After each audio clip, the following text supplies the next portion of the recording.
66 kun. Bu Sevara Tulkinbayevna jamoasi muhim bir sinovdan o'tgan kun va biz uddaladik. Balki o'ylashingiz mumkindir, bundan-da qisqa muddatlar ichida direktor zvanyasini ochganlar ko'p-ku deb. Ha, haqsiz.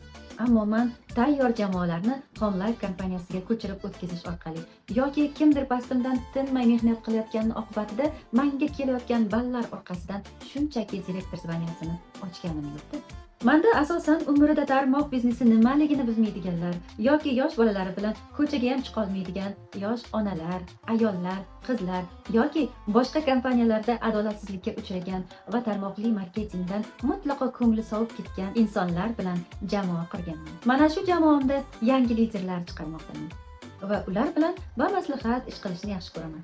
Vaqti kelsa ulardan so'rayman, mana shu masalani qanday hal qilsak bo'ladi deb. Doimiy bosimlar ostida ishlashga mutlaqo qarshiman. Tarmoqli biznes o'z nomi bilan tarmoqli. U yerda hazil, mutoyibalar bilan, turli viloyatdagi qiz, ayollar bir-birlari bilan tanishib, o'ynab, kulib, bir-birlariga ko'maklashib, suhbatlashib ishlaydigan ish bu aslida. 66 kun deganda mana shunday qizlar bilan birgalikda direktor zvanyasini ochdik. 63-kuni men jamoamga ochiqchasiga murojaat qildim.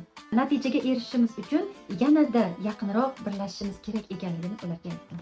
Bilasizmi, nima bo'ldi? Qizlarim men taxmin qilganimdan-da a'lo darajada harakatga tushib ketdilar. Hatto muhokama ham qilinmadi bu vaziyat. Allohim menga nasib qilgan shunday jamoani qanday yaxshi ko'rmasligim mumkin? Ularni o'z oilamdek qanday qabul qilmay, endi yanada ko'proq izlanishim, yanada ko'proq bilimlar olib, ularga ham yetkazishim kerak. Toki ular bir jamoada ekanligimizdan doim xursand bo'lishlarini, katta-katta sahnalarda, tadbirlarda bir-birlarimizni katta natijalarimiz bilan tabriklashlari nasib etishini Yaratgandan so'rayman. Agar ichingizda g'ayirliklar bo'lsa yoki kimnidir yutug'ini ko'tara olmaydigan darajada hasad yoki zarracha bo'lsa ham yolg'on gapiradigan odatlaringiz bo'lsa, iltimos bizni jamoamizdan ro'yxatdan o'tmanglar. Yana takror ta'kidlayman. Direktor zvanyasi Sevara Tulkinbayevnaniki emas. Bu butun bir jamoaning yutug'idir.